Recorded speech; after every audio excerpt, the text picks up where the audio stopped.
مضل له ومن يضلل فلا هادي له أشهد أن لا إله إلا الله وأشهد أن محمدا عبده ورسوله اللهم صل على محمد وعلى آل محمد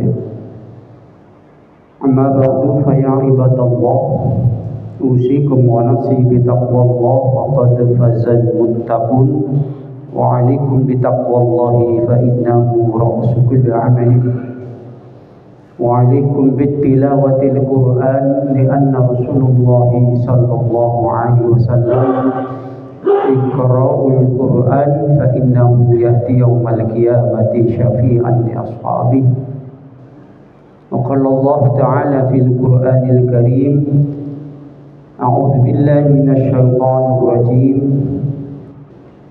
إن الذين قالوا ربنا الله ثم استقاموا تتنزل عليهم الملائكة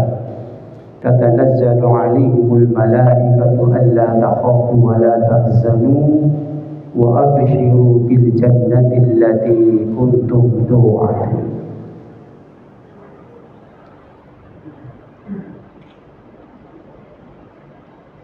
Yang terhormat Ketua Ta'mir Masjid An-Nur dan stafnya, para jamaah sekalian, Bapak Ibu sekalian, jamaah Masjid An-Nur, alhamdulillah dengan izin dan ridho dari Allah Subhanahu wa taala pagi ini kita bisa bertemu dalam satu majelis ta'lim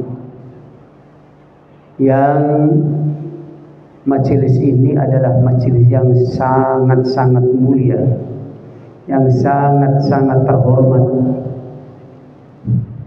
di mana majelis ta'lim itu adalah majelis ilmu yang di sana disampaikan ayat-ayat Allah dan hadis-hadis Nabi Muhammad sallallahu alaihi wasallam. Salawat dan salam semoga tetap tercurah limpahkan kepada Nabi Muhammad sallallahu alaihi wasallam. Bapak Ibu sekalian, majelis ta'lim saya katakan tadi, bahkan di dalam hadis Rasul menyatakan ada 3 kehebatan, kemuliaan, kelebihan yang ada di majelis ta'lim yang tidak ada di majelis-majelis yang lain. Ya, yang pertama adalah ketika orang berada di majelis ta'lim, Allah sebut namanya di arsy sana satu persatu, si fulan, si fulan. Itu artinya betapa mulianya mereka yang berada di majelis ta'lim, disebut oleh Allah Ta'ala. Yang kedua, malaikat turun memberikan naungan.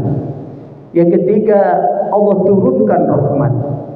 Ada satu lagi, Allah turunkan ketenangan di dalam hatinya. Makanya di majelis taklim ini, masya Allah, tenang Pak. Tidak ada keributan, tidak ada pembicaraan apapun kecuali yang menyampaikan. Sama dengan saking tenangnya sampai ngantuk. Ya betul apa? Ini luar biasa.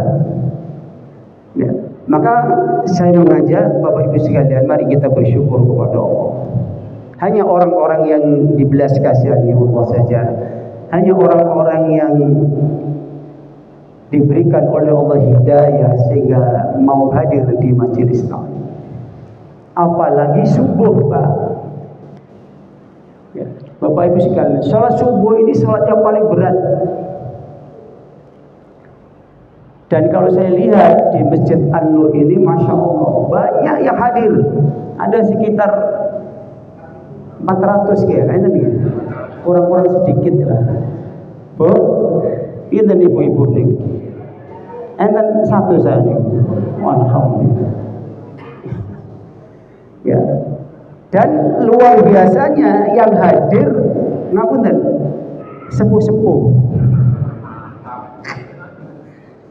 Kalau tinggal ini pensiunan kabeh ya. pensiunan tentara, pensiunan polisi, pensiunan PLN, pensiunan preman, preman pensiun. Tidak apa-apa, bekas preman jadi ustadz daripada bekas kiai. Nauzubillah bisyaitan. Ya. Bapak Ibu sekalian, ya, mohon maaf. Ya. Saya hadir ke sini tentu saya bersyukur kepada Allah secara pribadi. Ya. Dengan Pak Slamet, ya, itu teman saya dulu di kantor. Ya, melalui beliau saya kenal panjenengan sehingga sampai di sini. Dan saya teringat tahun 1984 Pak, saya pendidikan marinir di Gunung Sari, itu latihannya di sini Pak. Tahun 84. Sekarang saya umur 60 Pak. Ya, istri 1, anak saya 7, 7-nya 5. Alhamdulillah dibaringi sehat kita semuanya. Mudah-mudahan kita semua sehat, sehat jasmani dan rohani, bisa istiqomah, rezekinya barokah, rumah tangganya sakinah, mawaddah warahmah fid dunya wal akhirah. Amin ya robbal alamin. Tepat sekali apa yang disampaikan sama Imam tadi, Pak Imam, bahwa memang santapan itu dua, santapan jasmani dan rohani. Rohani ya, jasmaninya nanti pikir ya. Alhamdulillah. Cuma kalau eling no sing ada asam urat hati-hati ngoten to. Kok mari ngono bolehnya net segini. Ya Bapak Ibu sekalian, saya ingin mengingatkan, saya kira sudah banyak dan sudah kita sering dengar. Ya. Ada 3 kelompok bagaimana ketika mensikapi majelis taklim. Ya.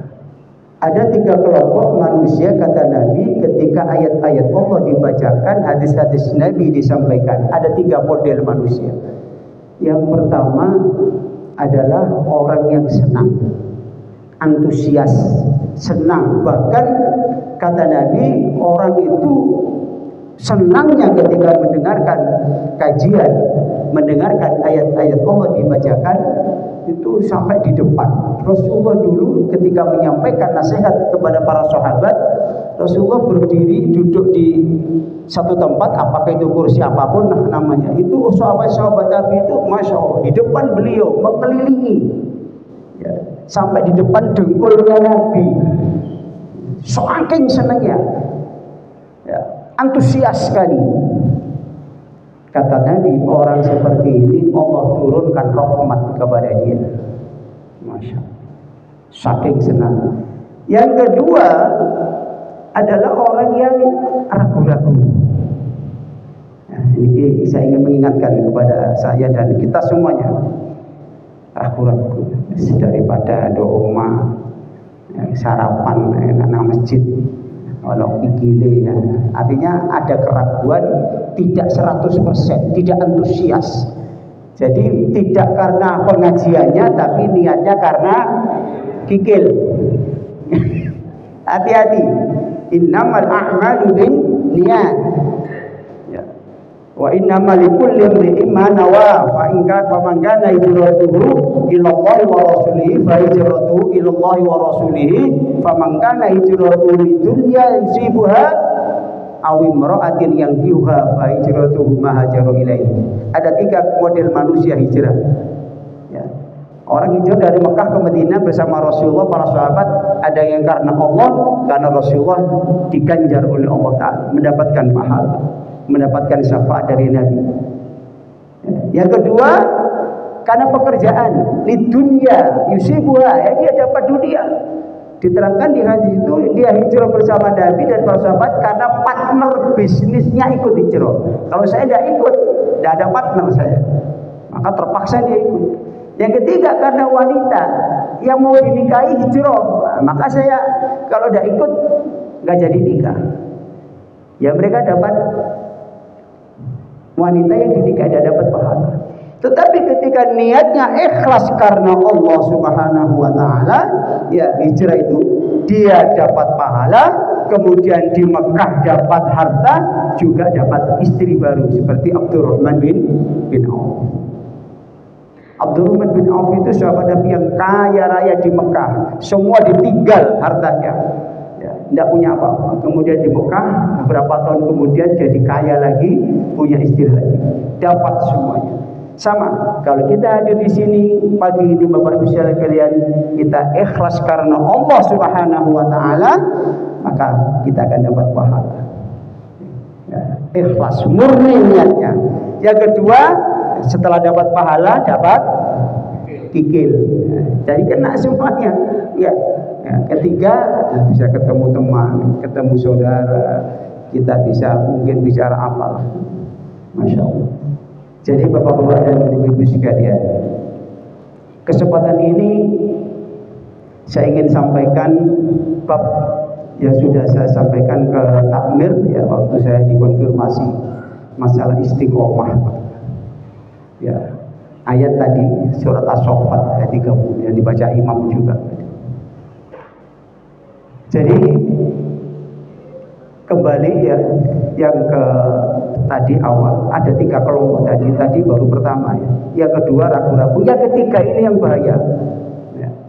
Ketika ada majelis ta'lim, ada kajian ayat Allah, hadis Nabi, ya, kemudian tidak senang, ya, marah, mangkel, lari, Allah juga lari dari orang. Artinya Allah akan menyiksa orang tersebut. Maka kita harus hati-hati ya Bapak Ibu sekalian. Ya, mungkin ada apa ya, ada perbedaan, ada ikhtilaf di antara kita sebagai umat Islam, ya sudah. Ya, namanya berbeda, tidak mau ya sudah. Jangan ada kebencian, jangan. Ya, jangan ada ketidaksenangan dengan siapa, jangan. Karena itu penyakit itu sangat berbahaya. Ya. Nanti penyakit itu bisa merusak amalan, penyakit dengki, penyakit hasud, masya Allah. Dan ini yang hari-hari ini mulai dulu kita lihat bagaimana rumah tangga bisa kacau, bahkan suatu negara bisa kacau balau gara-gara sifat hasud. Ya. Sifat hasud itu Bapak Ibu sekalian, ngapunten, cirinya, sifat hasud, definisi hasud, iri, dengki itu ya, definisinya adalah ketika orang lain diberikan nikmat oleh Allah tidak senang. Ya, maksudnya mestinya ke saya, bukan ke dia. Ada tetangganya punya mobil baru, mestinya bukan dia, mestinya saya dong yang punya, bukan dia. Kapan terus dia nih, misalnya, ya, itu hasud. Dan ciri-ciri khusus orang hasud, mohon maaf Bapak Ibu sekalian, itu ketika ada orang lain dapat nikmat, begitu dia dapat karena hasud tadi kaget. Ya, ya. Tetangganya beli mobil Kijang Innova baru, terus dilihat, wah siapa, wah Yutun, kaget. Ya, Bu, kaget. Ini indikasinya di sana. Ini penelitian. Ya. Nah, kemudian sebelah kiri beli, ya, Avanza baru, kaget meneh. Ya, ya kan? Terus depannya, ya, punya menantu, ya ngapunten, mantunya nggak ganteng, jadi bos, kaget meneh. Di kantor juga begitu, saking seringnya kaget, jantungnya ini bermasalah akhirnya. Ya. Bahasa Jawa, jantungnya merotoli, Pak. Ya. Ini hati-hati, saya setuju. Karena sebuah penelitian sakit, orang sakit fisik, orang sakit itu 80%, ya 80% itu dari hati. Ya, yang 20% itu baru karena fisik, karena makanan, karena apa. Tapi yang 80% itu dari hatinya orang sakit. Dan ini sekarang ini masya Allah banyak di rumah sakit. Ya, orang-orang pensiunan roto-roto ini Pak, di area saya nggak otakkan. Dulu gagah perkasa, saya nggak otakkan. Ya, ternyata dulu dihormati, begitu pensiun kalau saya menghormati, mau mangkal deh. Ngapunten, mohon maaf. Ya, dulu jadi bos, ya dibukakan pintu, sekarang sudah tua. Itu terbawa terus, mau mangkal terus, kewaget terus. Akhirnya seperti itu. Ya, akhirnya begitu jatuh sakit betul ke rumah sakit karena jantung, karena sering kagetan tadi, ya sudah. Begitu di rumah sakit dibesuk sama ibu-ibu PKK opo jamaah pengajian. Lah aku sampe nyuk kok loro. Aku sakit jantung ya Mbak gini. Wah, ya wis iki disambangi jamaah ngaji karo wong kampung, karo nganyari motor sing nganyar gre. Wah, tambah kejet-kejet ya. Tambah semaput mati gitu. Ya. Ini keadaan di tengah-tengah masyarakat, makanya kita bicara macam-macam, kita lihat dulu di masyarakat yang sering terjadi. Artinya kita jangan seperti itu. Dalam rumah tangga juga begitu. Rusaknya rumah tangga itu gara-gara hasut. Ya, bagaimana tidak? Gaji suami tidak cukup, sementara istrinya kepingin itu, kepingin ini, kepingin ini, dan seterusnya tidak cukup. Gitu. Akhirnya laki-laki suaminya stroke. Karena banyak tuntutan ya dari istrinya, ya karena banyak permintaan, sementara tidak cukup, tidak ada, korupsi, merampok dan seterusnya, tidak kuat, stroke. Dan sebelum stroke itu biasanya stres dulu biasanya, ya, tunggu-tunggu untuk pinggir kali, ya. Kadang nang warung kopi sampai jam 3 bengi gak mulai-mulai, hati-hati Pak. Ya. Jadi orang yang di warung kopi itu rata-rata makanya sama kayak no kopi gitu ya. Bapak Ibu sekalian, keprihatinan kita dalam kaum muslimin di tengah-tengah kehidupan ini adalah anak-anak kita Pak. Kalau kita lihat yang hadir ini kan hampir umurnya 50 lebih. Yang hadir tidak ada yang 25, 30 aja tidak ada. Ini yang sangat kita harus pikirkan betul. Saya tadi begitu muadzin yang adzan mbah tadi itu, Mas kaget dulu. Mbak Gatot. Tapi saya terus, waduh suaranya masih kayak umur 17 suaranya. Saya khawatir Pak, di belakang rumah saya itu, di belakang rumah ada sama istri saya. Itu yang ada dia sepuh sama Mbak Gatot, itu mungkin sepuhan Mbak Gatot. Cuma giginya sudah ada. Ya. Ya. Jadi hayya ala sholah itu hayya ala solo Pak. Giginya tidak ada Pak. Ngos bahasa aja hayya ala solo. Terus nom itu nanti gitu loh masalahnya. Ya. Ya. Yang muda di warung kopi, yang muda habian tok. Terus masjid itu nanti di mana? Kedepannya nek sing sepuh-sepuh wis gak ono, terus sapa sing nerusno ngimami sholat jamaahnya? Mosok dikontrakno masjid gitu. Ya, Masya Allah. Maka penting bagi kita untuk menyiapkan generasi TPQ, ya, Taman Pendidikan Al-Quran, Tahfidzul Quran. Ya, kalau kita jagakno bahasa Jawa, jagakno sekolah di SD, SMP, SMA, tidak bisa. Di sana agama, pelajaran agama itu sekian persen, sangat sedikit. Ya. Kalau saya boleh secara ekstrim ya saya sampaikan, wudhu tidak bisa. Ya, sholat apalagi, bacaannya apalagi, akhlak adabnya apalagi. Maka sering saya sampaikan di masjid-masjid itu mari kita galakkan, mari kita bikin. Dan di Sidoarjo, saya di Sidoarjo kan, itu ada, kalau di Pasuruan itu sudah mulai dulu, jadi diwajibkan madrasah diniyah itu ada. Ya, jadi kalau sekolah ke SD, ke SMP, SMA itu harus punya ijazah madrasah diniyah. Diniyah itu sore. Ya, jadi khusus masalah agama. Ya, jadi kalau tidak bisa. Makanya kita lihat bagaimana perkembangan fenomena masalah akhlak adab anak-anak kita, remaja-remaja kita itu masih Masya Allah jauh, semakin jauh. Ya, Bapak Ibu sekalian, ya, ini nanti saya mengembalikan anak saya ke pondok. Jadi saya jam 7 saya sudah di pondok ini di Japanan, ya. Maka tidak lama-lama, mungkin 5:30 atau jaminan biasanya 5:30 mau ya. Bapak Ibu sekalian, istiqomah ya. Istiqomah itu ajak tetap terus menerus. Satu kali sahabat ini bertanya kepada Rasulullah tentang kulli fil Islam. Ya Rasulullah, katakan kepadaku tentang Islam. Islam niku nopo nake?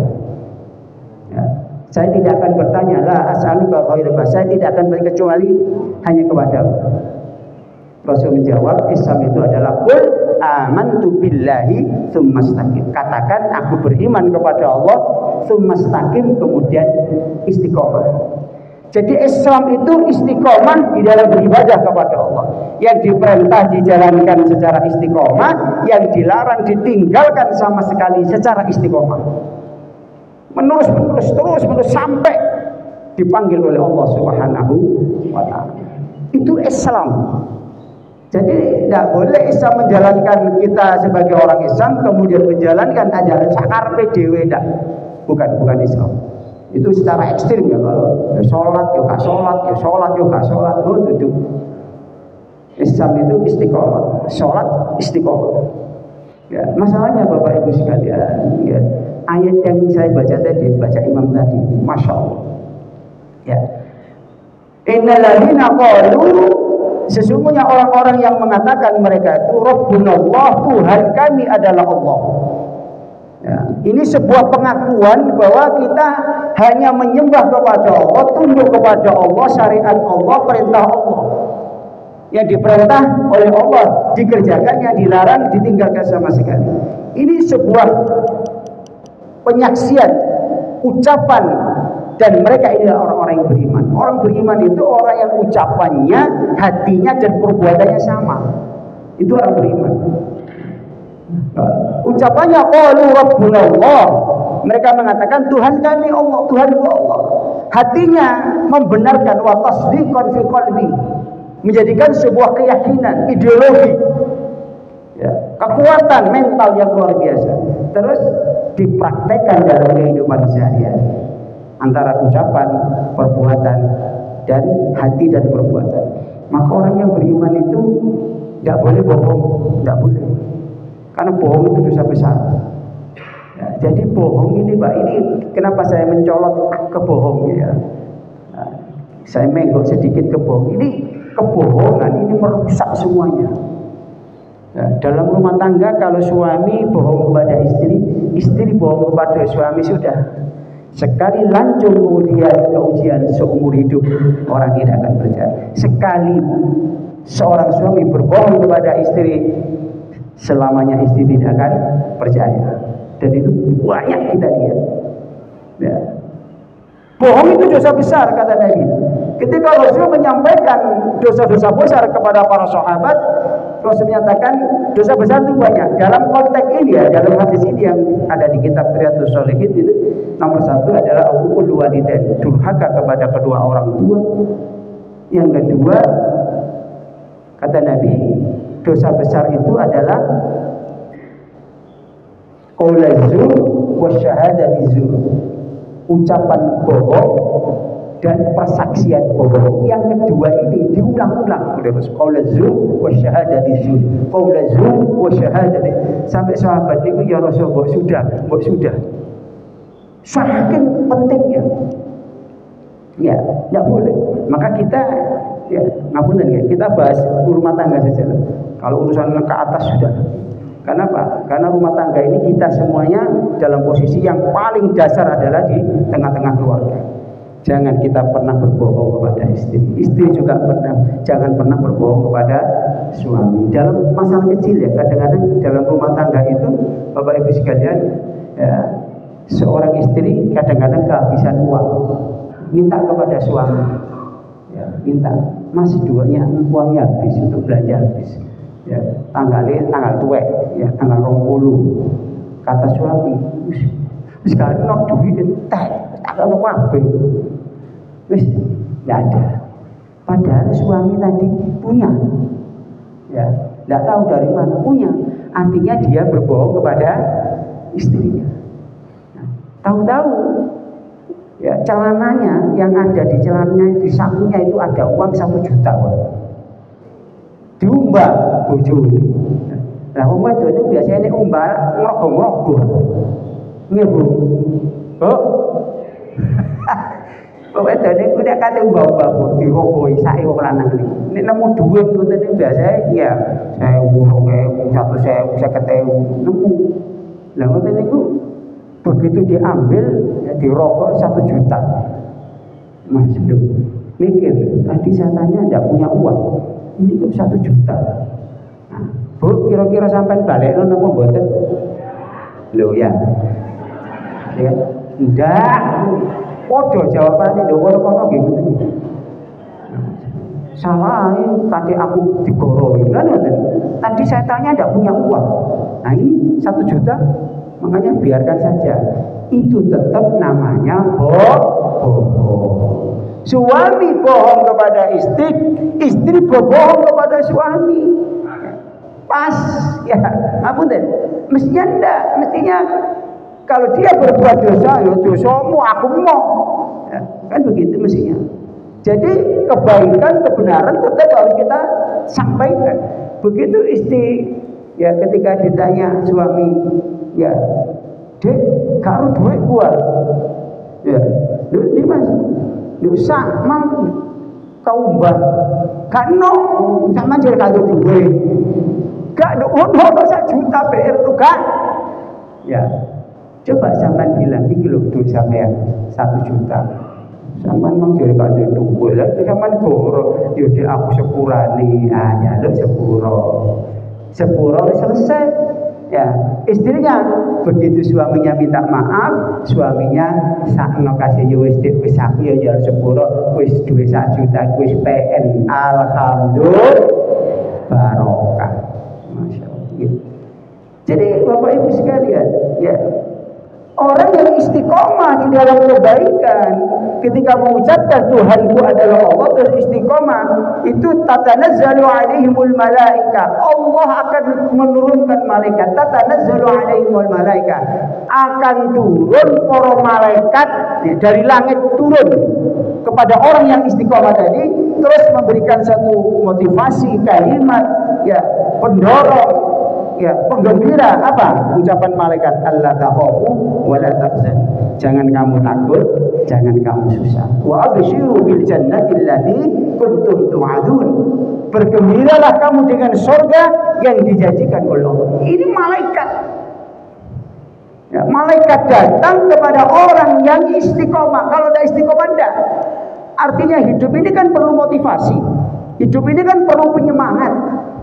Gitu. Orang-orang yang istiqomah itu selalu termotivasi dengan ngaji, termotivasi dengan kajian-kajian dan malaikat tadi. Itu Pak di tafsir Ibnu Katsir misalkan ya, itu di saat orang itu mau mati, Pak. Orang itu mau meninggal, ya mohon maaf ngapunten. Kalau kita sudah pernah lihat orang yang mau meninggal dalam keadaan sakaratul maut, itu masya Allah. Orang yang sakit parah itu biasanya, mohon maaf, maka kita belajar dari sana dan kita jangan menjauh atau kita berlindung kepada orang itu sudah mau mati dalam keadaan sakit payah parah ya, dalam menghadapi sakaratul maut itu kebanyakan yang dipikir itu masalah dunia ya. Dan orang yang mau mati itu biasanya apa yang diwajibkan, apa yang dibahas itu apa yang dia senangi dunia ini. Ya, itu kan sering kita lihat orang mau mati, misalkan ada orang mau mati, ya dia seneng sekali dengan mobil. Mulai sing diomong nak mobil ae. Mobil iku wayahe nyurat nang ojo lali. Wis pedal wis pangap-pangap ngoten ya. Ada orang mau mati, ya ngapunten kebetulan orang kampung punya sawah banyak ngoten. Mesti diomong lah sawah. Sawah iku anu yo ojo lali wayahe mbayoni, ojo lali kok ngene-ngene. Itu diomong sawah. Ya. Orang yang kalau mau meninggal yang disenangi anaknya ku anake diterus. Nah, kun anu yo sekolah sing pinter, engko cek dadi tentara, engko cek dadi polisi, engko cek dadi pejabat, sekolah sing pinter. Ya. Orang mau mati, kalau dia cintanya kepada istrinya, kok bojone diceluk, Dek. Kun aku mati kono aja rabi maneh ya. Kono rabi maneh kon tak cucuk bumbunamu. Saking senenge mbek bojone. Padahal orang mau meninggal itu mestinya fokus man akhirul kalam la ilaha illallah dakhaladil jannah. Hadis itu sahih. Barang siapa yang dalam keadaan mau meninggal terus ditalkin diulang isok muni la ilaha illallah mesti mlebu swarga. Cuma apa ya iso orang itu kalau sudah cinta kepada dunia gak pernah sholat, sholatnya jarang-jarang, omongannya elek, gorwan terus kate mati la ilaha illallah apa ya iso gak bisa ya. Karena apa? Karena ucapan itu sulit ya, tapi orang yang istiqomah malaikat itu datang memberikan motivasi. Jangan kamu susah. Ojo mikir anak, ojo mikir bojo, jangan mikir kendaraan, jangan mikir semua, fokus.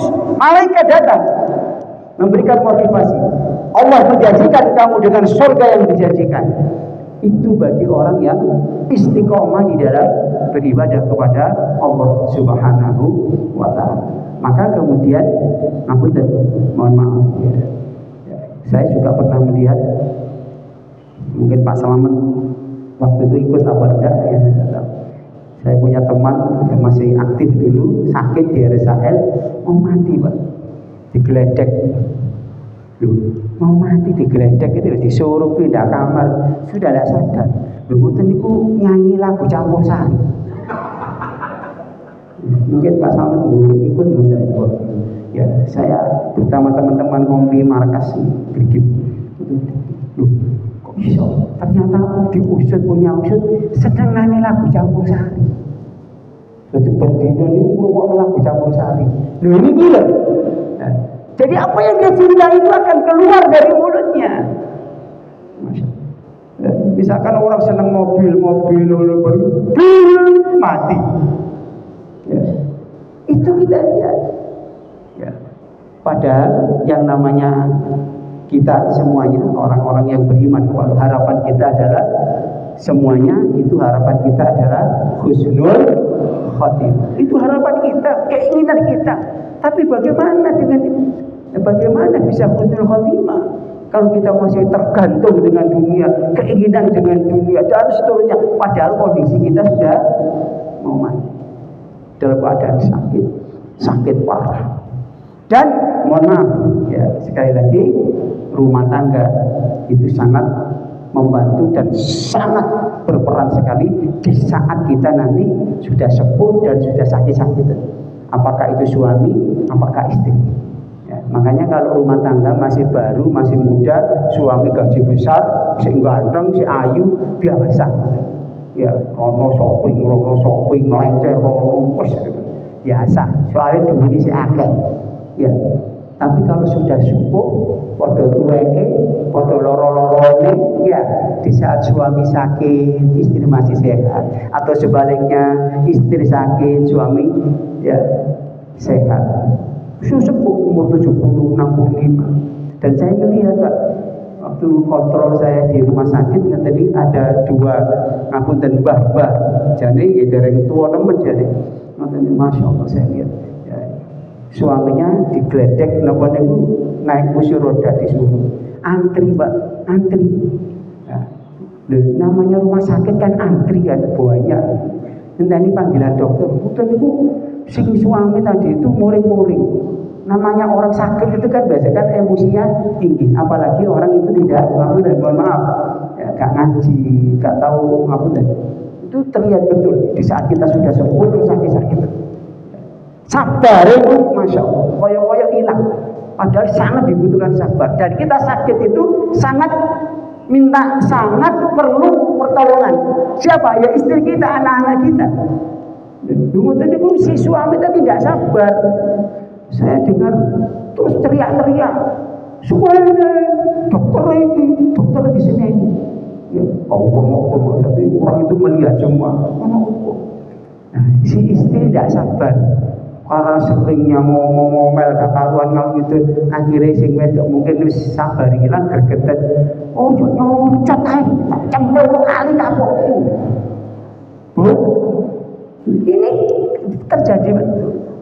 Ya, jadi kita Bapak Ibu sekalian menyiapkan segala sesuatu dalam hidup ini di saat apa? Di saat kita menjelang kematian. Ya sehat-sehat tadi, masya Allah. Tapi masalahnya mati itu kapan kita tidak tahu. Sehingga kita harus Bapak Ibu sekalian terus menjaga kondisi bagaimana situasi, apakah itu pribadi, keluarga, tetangga, teman, itu ada nilai-nilai kebaikan terus yang kita bangun di sana dalam rangka mencari ridho Allah Subhanahu wa taala. Baik, ini mawon 5:30 karena saya harus ada keperluan nganter anak ke pondok.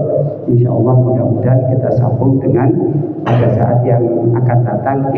Insya Allah mudah-mudahan Allah pertemukan lagi kita di dunia ini sampai nanti di surganya Allah Subhanahu wa taala. Dan semua yang hadir Bapak Ibu sekalian mudah-mudahan mendapatkan barokah dari Allah taala, barokah rezekinya, barokah umurnya, dan mudah-mudahan pada saat kita dipanggil oleh Allah dalam keadaan husnul khatimah. Amin ya rabbal alamin. Wa aqulu qouli hadza astaghfirullah li wa lakum. Alhamdulillahi rabbil alamin. Allahumma ighfir lana dhunubana wa kaffir anna sayyi'atina wa tawaffana ma'al abrar. Allahumma ighfir lana wa li ikhwanina alladhina sabaquna bil iman wa la taj'al fi qulubina ghillan lil ladzina amanu. Rabbana innaka ra'ufur rahim. Rabbana hab lana min azwajina wa dhurriyyatina qurrata a'yun waj'alna lil muttaqina imama. Rabbi hab li minas salihin. Rabbi ij'alni muqimas shalah wa min dhurriyyati. Rabbana wa taqabbal du'a. Rabbana taqabbal minna innaka antas samiul alim wa tub 'alaina innaka antat tawwabur rahim. Allahumma faqihna fid din. Allahumma 'allimna al-kitab. Allahumma aslih lana fi dinina wa wasih lana fi darina wa qina adzaban nar. Rabbana atina fid dunya hasanah wa fil akhirati hasanah wa qina adzaban nar. Wa sallallahu ala Muhammad. Alhamdulillahi rabbil alamin. Ada kurang lebihnya saya mohon maaf. Assalamualaikum warahmatullahi wabarakatuh.